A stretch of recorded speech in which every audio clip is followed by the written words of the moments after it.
Email marketing. The key to success on the web is not just to gain traffic, but also to control that traffic. What does that mean? It means that you need to know how to decide which of your visitors you want to talk to at any time.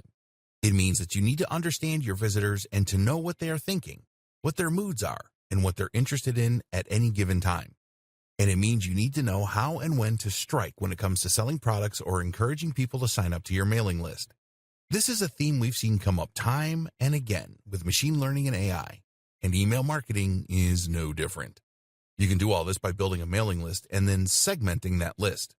First, let's go over the basics of email marketing again for those that aren't familiar. Email marketing is, of course, the process of marketing via email. In other words, this means you're going to be building a big list, a collection of emails, and you'll do this by asking visitors to your site to share their contact details when they land on your homepage. This, in turn, requires an autoresponder. An autoresponder is a tool that you use to create email forms and then to manage all of the contacts on your list. You can use the form somewhere on your page to let people input their details, and you'll use the autoresponder to actually send all your emails. It should be immediately apparent what the value of this is. Sending all your emails manually using Gmail or another web client is not easy and would likely result in many not getting delivered. You'd have to send lots of different emails for longer lists, and you'd need to manually manage any requests to subscribe or unsubscribe. An autoresponder manages all of that for you, so you just need to write one email and then click send. The other benefit of an autoresponder is that it can collect data for you and use that information to do a range of different things. For example, an autoresponder can show you the percentage of subscribers who actually open your emails. If your email subject headings aren't successfully encouraging people to read, then you can identify this problem and work on a solution. Suddenly, we're using a data-driven approach in machine learning again. You can then see all the visitors who did read a given message in one place, or choose to see all the ones that didn't. You can see the open rate for different individual visitors, and you organize your list by different factors. That's another handy thing about using an autoresponder. It will allow you to grab more information using the form embedded on your page, and that information can then be used to group your visitors. Want to just message the men? Go for it. Want to just message the people over 30? You can do that too. Or how about having multiple different mailing lists for different brands, or even for different products? All of this can be accomplished using just a single autoresponder. And of course, this kind of control and automation opens up all sorts of possibilities when it comes to AI and machine learning for marketers. Lead warmth and email segmentation. The true power of all this information comes from being able to use that data in order to pick and choose who your messages go to. For instance, you can decide that you want to send an email only to people who fall into particular categories. What we're interested in to begin with is sending emails based on engagement, retention, and lead warmth. A lead is anyone who has shown some kind of interest in buying from you. That means that anyone who has signed up to your mailing list can be considered a lead because they have demonstrated an interest simply by doing this. But at the same time, a lead is also anyone who visits your site or who takes your card. This is a cold lead, whereas someone who actually gives you their contact details is a warm lead. Leads get warmer the more interest they show in what you do and what you're selling. And the warmer a lead is, the more likely they are to buy from you. In fact, this is the true and most useful purpose of having a mailing list to begin with. It allows you to take your ice-cold leads and turn them into warm leads and then paying customers. I always liken this to asking for someone's phone number. If you were just to walk up to someone in a club and ask for their number, they'd likely just tell you to go away.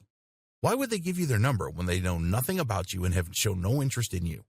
First, you need to chat to them and let them get to know you. If they look at you and smile, they're a cold lead. If they respond to your witty banter and tell you their name, they're a warm lead. If they've kissed you or let you buy them a drink, they're a hot lead. And once they're hot, you can ask for their number.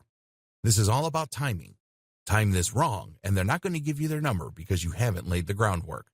The exact same thing is true with internet marketing. If someone visits your site and you tell them right away to buy your product, they won't. Why would they? You haven't given them any reason to trust you. You haven't told them anything about you. They don't know much about the product. Ask them to hand over their email after a few blog posts, though, and you can gently start to increase engagement. This is then when you wow them with all your information and all your knowledge. You entertain them a little, and you let them get to know you. If they don't open your emails, that's the equivalent of giving you the cold shoulder. That's like the girl or guy in the club that isn't laughing at your jokes and keeps looking away. If you try and sell to them now, you become spam and you get deleted. And they never return to your website.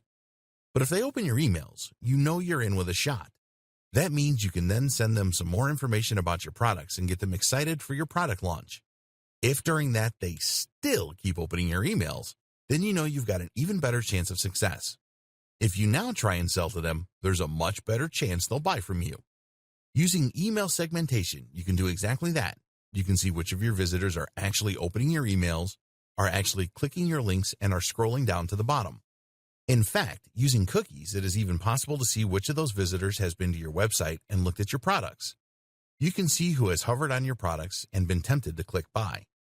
Email segmentation combined with machine learning. If you have been paying close attention, then you might already have figured out where this is going. Remember when we discussed big data? We said that you could use predictive analytics in order to better rate leads. This is where things could get really interesting for the autoresponders of the future.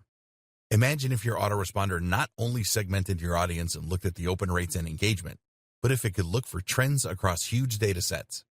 In other words, what if your autoresponder recorded every single person who bought from you and assessed what actions they usually took first?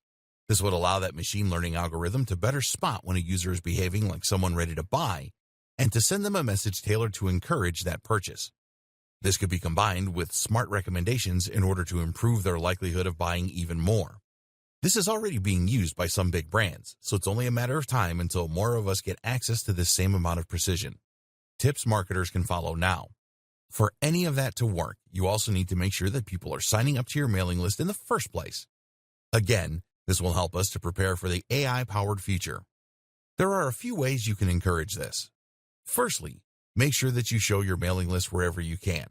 At the very least, that should mean that your mailing list is shown at the bottom of your post. At the same time, though, you can also place this in the sidebar so that your list is visible on every page of your site. Another tip is to make sure that you draw attention to it.